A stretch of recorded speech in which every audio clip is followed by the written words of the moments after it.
Good morning or good afternoon, ATPF families. My name is Emily Padilla and I am a volunteer with ATPF. Today I will be reading Animals at House by A Magic Moving Picture Book.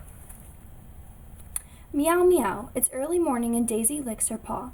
Cats like to hunt at night and often sleep for hours during the day.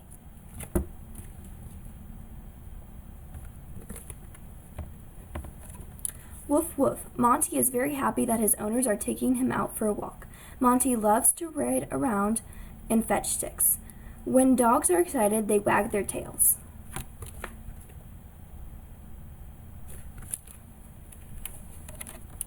Crunch crunch, Rory is eating a delicious carrot. Rabbits are herbivores, which means they eat plants, grass, and vegetables, but not meat. Carrots are Rory's favorite treat.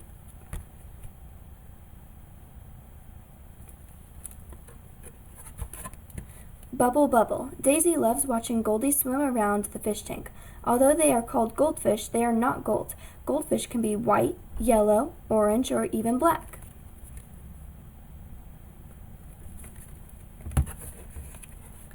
All of the animals are happiest when their owners show them that they love them and look after them. Thank you.